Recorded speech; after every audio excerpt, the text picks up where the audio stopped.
News 7 Tamil நேயர்களுக்கு வணக்கம். 5 ஆண்டுகளுக்கு ஒரு முறை அதிகாரம் உங்களை தேடி வரக்கூடிய இது தேர்தல் நேரம் நிகழ்ச்சிக்கு உங்களை அன்புடன் வரவேற்கிறோம்.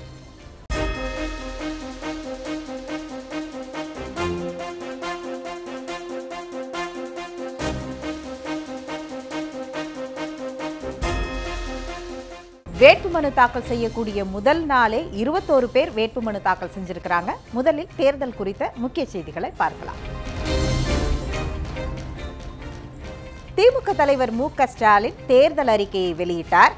நீட் ரத்து, மாணவர்களுடைய கல்விக் கடன் ரத்து உள்ளிட்ட முக்கிய அம்சங்கள் அதில் இடம்பெற்றிருந்தன. மாணவர்கள் பெற்றுள்ள கல்விக் கடன்கள் அனைத்தையும் முழுவதுமாக தள்ளுபடி செய்ய உரிய நடவடிக்கைகள் எடுக்கப்படும்.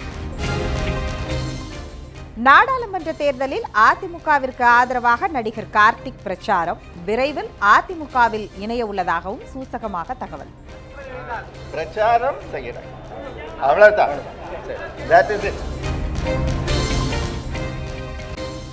குடும்ப வாரிசுகள் அல்ல, கொள்கை வாரிசுகள். வாரிசு அரசியல் குறித்த விமர்சனங்களுக்கு முரசொலியில் திமுக விளக்கம்.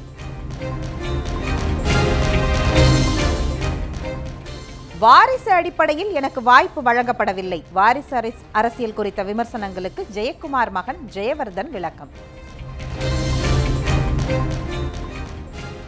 அண்ணன் எடப்பாடி பழனிசாமியை மீண்டும் முதலமைச்சராக்குவதற்கே இடைத்தேர்தல். சாத்தூர் அமமுக வேட்பாளர் சுப்பிரமணியன் பேச்சு.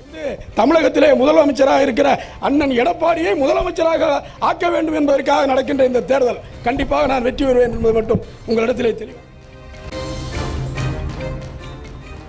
7 பேர் விடுதலைக்கு நடவடிக்கை எடுக்க குடியரசுத் தலைவரிடம் வலியுறுத்தப்படும். அதிமுக தேர்தல் அறிக்கையை வெளியிட்டார் ஓபிஎஸ். விவசாயிகளை காப்பாற்றுவேன் என்பதால் தான் எனக்கு கரும்பு விவசாயி சின்னத்தை ஒதுக்கி இருக்காங்க. சின்னத்தை அறிமுகப்படுத்தி சீமான் பேச்சு. அது உயிரோடு இருக்கிறது தர முடியாதுன்றாங்க. தேசிய பறவைலாம் தர முடியாதுன்னாங்க. அப்போ தேசிய மலரையே பிஜேபிக்கு கொடுத்தீங்கன்னு கேட்டேன். அது அப்போன்னாங்க. காலமாடு சின்னமாக கேட்டேன். உயிரோடு இருக்கிறத தரதில்லைன்னு சொல்லி. ஒட்டப்பிடாரம் அதிமுக எம்எல்ஏ வெற்றிக்கு எதிராக தொடர்ந்த வழக்கை வாபஸ் பெற்றார் டாக்டர் கிருஷ்ணசாமி. ஸ்டாலினின் பிரச்சார பயணம் வெற்றி பயணமாக மாற வாழ்த்து தெரிவித்த வைகோ.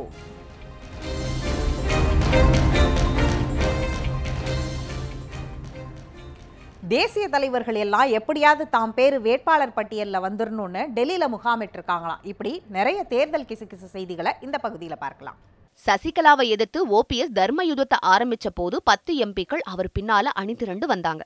ஆனா அவரை நம்பி வந்த எந்த எம்பிக்கும் மறுபடியும் போட்டியிடுறதுக்கு சீட் கொடுக்கப்படல.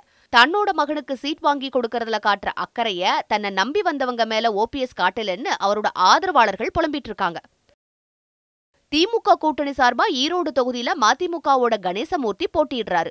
மதிமுகவுக்கு இந்த வாட்டி பம்பரம் சின்ன கிடைக்குமாங்கிறது சந்தேகம்தான்னு சொல்லப்படுது.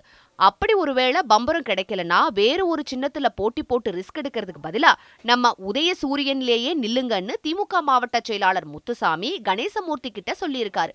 ஆனா இத பத்தி வைகோதான் முடிவு செய்யணும்னு கைய பிசைறாரா கணேசமூர்த்தி. திருச்சி தொகுதியில நிக்கிறதுக்கு காங்கிரஸ் கட்சிக்குள்ள போட்டியே நடந்துட்டு வருது. குஷ்பு, முன்னாள் மாநில தலைவர் திருநாவுக்கரசுன்னு ஒரு பெரிய படையே திருச்சியை கேட்டு டெல்லியில முகாமிட்டு இருக்கிறதா பேசப்படுது. இந்த நிலையில முன்னாள் எம்பி அடைக்கலராஜோட மகன் ஜோசப் லூயிஸும் போட்டியிட வாய்ப்பு கேட்டிருக்காராம்.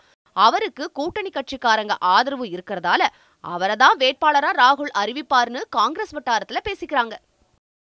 ராஜகண்டப்பன் விலகலால தென் மாவட்டங்கள்ல வலுவான சமூகமா இருக்கிற யாதவர்களோட வாக்கு வங்கிய அதிமுக இழந்துருச்சுன்னு அரசியல் வட்டாரத்துல கிசுகிசுக்கப்படுது. சிவகங்கை, மதுரை உள்ளிட்ட தொகுதிகள்ல யாதவ சமூகத்துக்கு பல லட்சம் வாக்குகள் இருக்கிறதா சொல்லப்படுது. ஏற்கனவே முக்குளத்தோர் வாக்குகளை டிடிவி தினகரன் தம் பக்கம் திருப்பி இருக்கிற நிலையில யாதவ வாக்குகளையும் இழந்திருப்பது அதிமுகவுக்கு பெரிய பின்னடைவா பார்க்கப்படுது. அமமுக சார்பா அதிமுக முன்னாள் சபாநாயகர் காளிமுத்து மகன் டேவிட் அண்ணாதுரை போட்டி போடுறாரு. இவரோட தங்கச்சியை தான் சீமான் கல்யாணம் செஞ்சிருக்கிறதால நாம் தமிழர் கட்சி பெரிய அளவுக்கு தொகுதியில ஆர்வம் காட்ட மாட்டாங்கன்னு சொல்லப்படுது. இது மட்டுமல்லாம காளிமுத்து மேல இருக்கிற மரியாதை காரணமா முக்கிய உள்ளூர் அதிமுக தலைங்கள் எல்லாம் டேவிட் அண்ணாதுரைக்கு ஆதரவா வேலை செய்ய வாய்ப்பு இருக்கிறதா பேசப்படுது. அது மட்டுமல்லாம தினகரனோட சேர்ந்து முக்கிய தேவாலயங்களோட ஆதரவை வளைச்சிருக்காராம் அண்ணாதுரை. அடுத்ததான் நாம பார்க்க போறது போஸ்டர் அரசியல். கொங்கு நாட்டு தங்கம் அப்படின்னு சொல்லி யார் யாரை பாராட்டியிருக்காங்கிறத இந்த போஸ்டரை பார்த்து தெரிஞ்சுக்கோங்க. இந்து மக்கள் கட்சியின் கோரிக்கையை ஏற்று ஒரு இஸ்லாமியர்களை கூட வேட்பாளராக அறிவிக்காத மு.க. ஸ்டாலின் மற்றும் எடப்பாடி பழனிசாமிக்கு கோடான கோடி நன்றிகளை தெரிவித்துக் கொள்கிறோம் அப்படின்னு இந்து மக்கள் கட்சி சார்பா அடிச்சிருக்கிற போஸ்டர் அரசியல் வட்டாரத்துல பரபரப்பை கிளப்பியிருக்கு. மதுரை புறநகர் மேற்கு மாவட்ட செயலாளராக அமைச்சர் ஆர்.பி. உதயகுமார் நியமிக்கப்பட்டு இருக்கிறார். இதுக்காக ஓபிஎஸ்க்கும் யூபிஎஸ்க்கும் நன்றி சொல்லி நமது அம்மாவில் விளம்பர போஸ்டர் ஒன்று கொடுத்திருக்கிறார். அதுல எடப்பாடிய கொங்கு நாட்டு சிங்கம் சேலத்து தங்கம்னு ஓபிஎஸ் பாண்டி நாட்டு பண்பாளர்னு புகழ்ந்து தள்ளி இருக்காரு. இந்த போஸ்டரை பார்த்தா அதிமுக தொண்டர்கள் உதயகுமார் அம்மாவுக்கு கூட இவ்வளவு பில்டப் கொடுத்து விளம்பரம் கொடுத்தது இல்லையோ அப்படின்னு பேசிக்கிறாங்க. அடுத்ததான் நாம பார்க்க போறது தேர்தல் டைரி. இதே தேர்தல் நேரம் 2014 மார்ச் 19ஆம் தேதி வைகோ பேசியது மிக முக்கியமாக கவனிக்கக்கூடிய ஒன்று. ராஜபக்சேயும் ஸ்டாலினும் சேர்ந்து என்ன கொல்ல திட்டம் போடுறாங்க அப்படின்னு அவர் பேசியது தான் இன்னைக்கு தேர்தல் டைரியில பார்க்க போறோம். சமீப காலமா பேசுற மேடைகள்ல எல்லாமே திராவிட இயக்கத்தோட நம்பிக்கை நட்சத்திரமே வருங்கால தமிழக முதலமைச்சரேன்னு ஸ்டாலினை ஓவரா புகழ்ந்து பேசிட்டு வராரு வைகோ. ஆனா இதே வைகோ 2014 இதே நாள்ல ஸ்டாலினை பத்தி என்ன பேசியிருக்கிறாரு அப்படிங்கறத தான் இப்ப பார்க்க போறோம். தமிழக தேர்தல் களம் தகுச்சுக்கிட்டு இருக்கிற இந்த நேரத்துல கட்சி தலைமையகம் தாயகத்துல மதிமுக மாவட்ட செயலாளர் கூட்டத்தை கூட்டுறாரு வைகோ. அந்த கூட்டத்துல பேசின வைகோ பாஜக கூட்டணியில 10 சீட் கேட்டதாகவும் அப்புறம் ராம்ஜெத் மலானி மூலமா மோடியே தன்னை தொடர்பு கொண்டு கேட்டுக்கிட்டதால 7 தொகுதிக்கு தான் சம்மதிச்சிட்டதாகவும் பேசினார். அது மட்டும் இல்லாம மோடி தலைமையிலான பாஜக தனித்தே 272 சீட்டுக்கு மேல ஜெயிக்கும்னு ஆருடன் சொல்லியிருந்தாரு வைகோ. அடுத்து மோடி தலைமையில அமைய போற மத்திய அமைச்சரவையில மதிமுக நிச்சயம் இடம்பெறும்னு சொன்னாரு. தன்னை விருதுநகர் தொகுதியில தோக்கடிக்கிறதுக்காக இலங்கை அதிபர் ராஜபக்சே சதித்திட்டம் தீட்டிட்டு இருக்கிறதாகவும் பேசின வைகோ இதுக்காக தமிழ்நாட்டுல பல்வேறு என்ஜிஓக்கள் வேலை செஞ்சுட்டு வரதாகவும் குற்றஞ்சாட்டினார். யார் ஜெயிச்சாலும் சரி வைகோ மட்டும் ஜெயிச்சிடக்கூடாதுன்னு திமுக நிர்வாகிகளுக்கு ஸ்டாலின் உத்தரவு போட்டு இருக்கிறதா சொன்ன வைகோ தன்னை தோக்கடிக்கிறதுக்காக KKSSRோடு சேர்ந்து பல திட்டங்களை ஸ்டாலின் போட்டு வச்சிருக்கிறதாகவும் குற்றம் சாட்டினார்.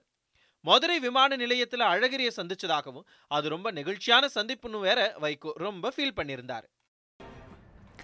அடுத்ததா நாம பார்க்க போறது துரைமுருகன் தன் பையன் கதிரானந்த் MP ஆயிட்டா சொன்ன வாக்குறுதியை காப்பாத்தலனா என்ன தண்டனை கொடுக்கலாம் அப்படிங்கறத அவரே சொல்லி இருக்கிறாரு.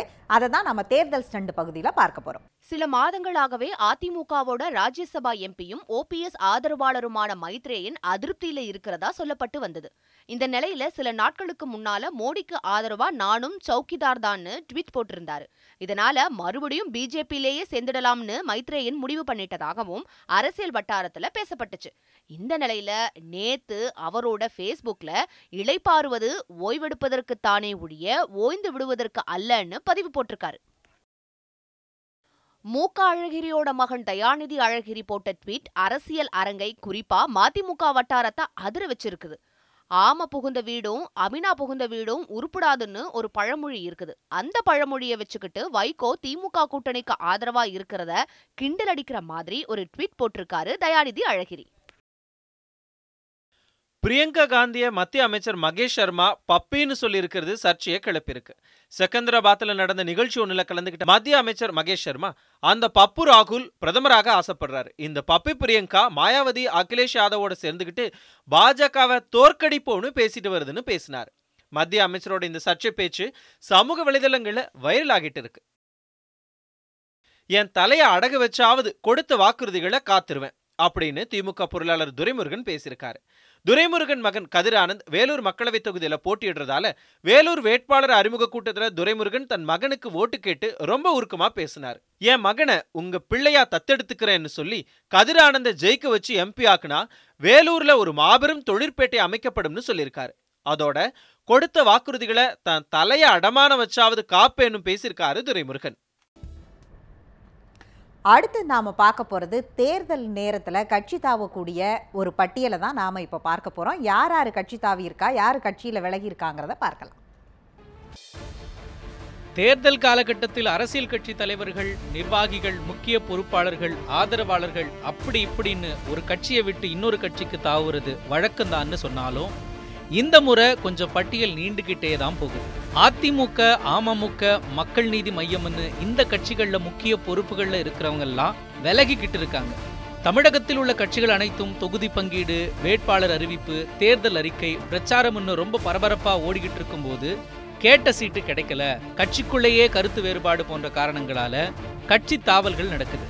2019 மக்களவை தேர்தல் சீசனுக்கு முதல் பிள்ளையார் சுழி போட்டவர் அதிமுக முன்னாள் அமைச்சர் செந்தில் பாலாஜி தான்.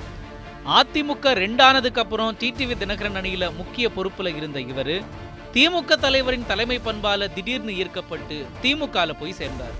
தகுதி நீக்கம் செய்யப்பட்ட எம்எல்ஏக்களில் ஒருவரான இவருக்கு டிடிவி தினகரனோட முடிவுகள்ல உடன்பாடு இல்லாததுதான் இவர் கட்சி தாவியதற்கு காரணமா சொல்லப்பட்டது. பெருந்திரளான ஆதரவாளர்களுடன் கரூரில் ஒரு பெருவிழாவை எடுத்து திமுகவில் இணைந்தார். செந்தில் பாலாஜியை தொடர்ந்து அடுத்த சில மாதங்கள்ல அமமுகவின் நிர்வாகிகள் பலரும் அதிமுகவில் இணைந்தனர். புதுக்கோட்டை வடக்கு மாவட்ட அமமுக செயலாளர் சண்முகநாதன், அமமுகவின் மாநில அமைப்பு செயலாளர் சின்னதுரை உள்ளிட்டோர் மீண்டும் அதிமுகவில் இணைந்தனர். மெகா கூட்டணி அமைச்சு கூட்டணியில் இருக்கிற சின்ன சின்ன பிரச்சனை எல்லாத்தையும் மெனக்கெட்டு சரி செஞ்சு தெம்பா தேர்தல் களத்தை நோக்கி போறோம்னு நினைச்சுக்கிட்டு இருந்த அதிமுகவுக்கு அடுத்த சரிவு முன்னாள் அமைச்சர் ராஜகண்ணப்பனின் திடீர் விலகல் தான். இவர் அரசியல் வரலாற்றை திரும்பி பார்க்கும்போது 1991ஆம் ஆண்டு அதிமுகல பொதுப்பணித்துறை அமைச்சராக இருந்தார். 2001ஆம் ஆண்டு அதிமுகல இருந்து விலகி மக்கள் தமிழ் தேசம்னு கட்சி ஆரம்பிச்சாரு. அப்புறம் திமுகல கட்சியை இணைச்சுக்கிட்டாரு. 2001 திமுகல இருந்த ராஜகண்ணப்பன் மீண்டும் 2009ஆம் ஆண்டு அதிமுகவிற்கு போனாரு. இப்ப அதிமுக சார்பில் ராமநாதபுரம் தொகுதியில போட்டியிட வாய்ப்பு மறுக்கப்பட்டதால மீண்டும் திமுகவுக்கு தான் இந்த தேர்தலில் என்னோட ஆதரவுன்னு சொல்லியிருக்காரு.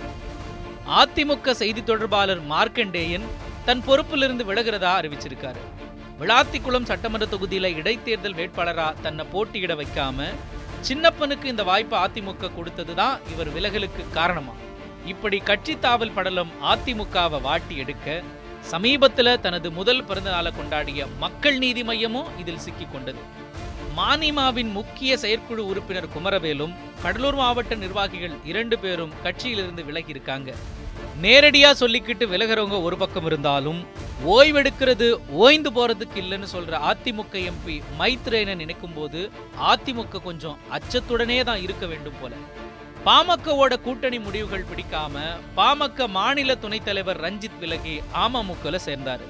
பாமக செய்தி தொடர்பாளர் ராஜேஸ்வரி பிரியாவும் அதிமுகவுடனான கூட்டணி பிடிக்காமல் கட்சியிலிருந்து விலகினார். அடுத்ததா நாம பார்க்க போறது பாலிடிக்ஸ் பேசலாம்.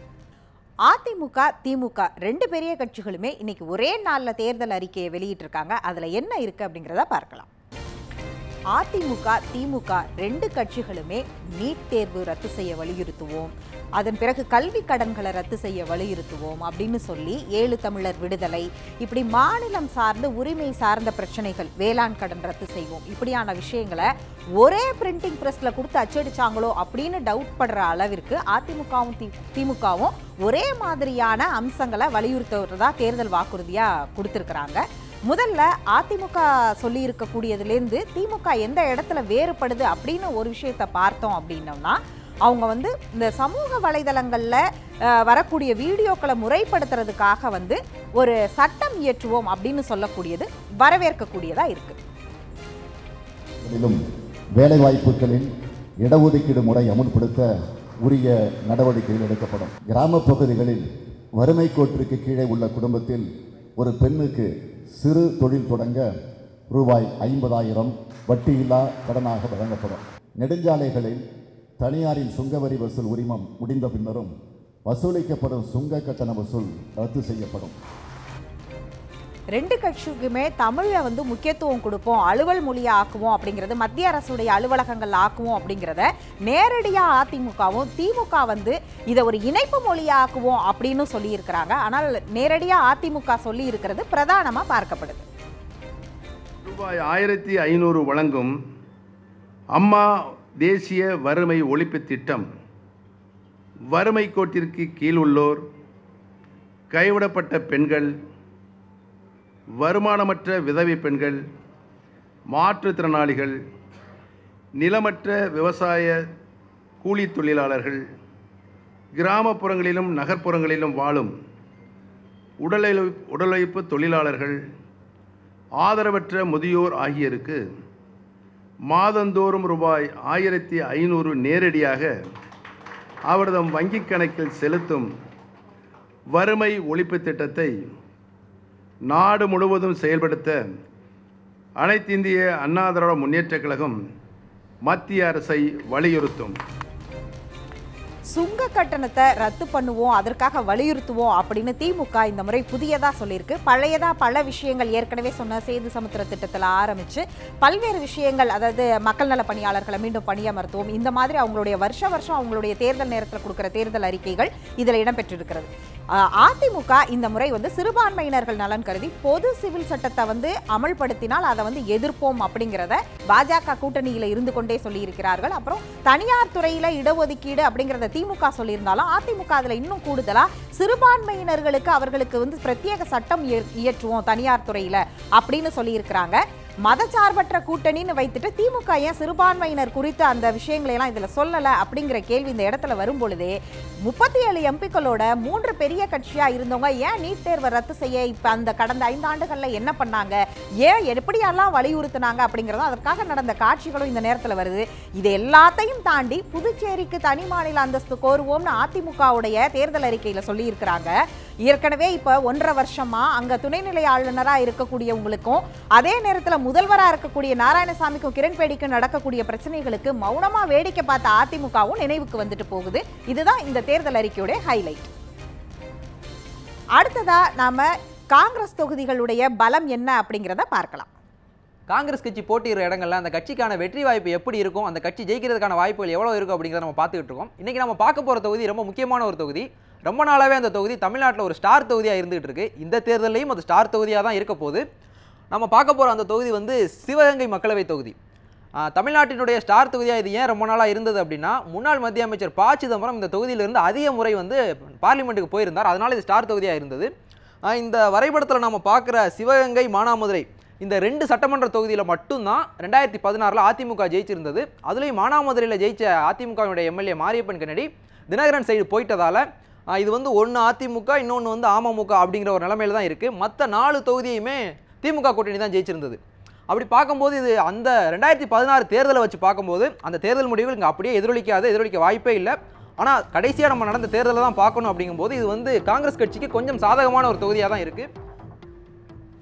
நாளை இதே நேரம் இது தேர்தல் நேரம் நிகழ்ச்சியில் சந்திக்கலாம். நன்றி, வணக்கம்.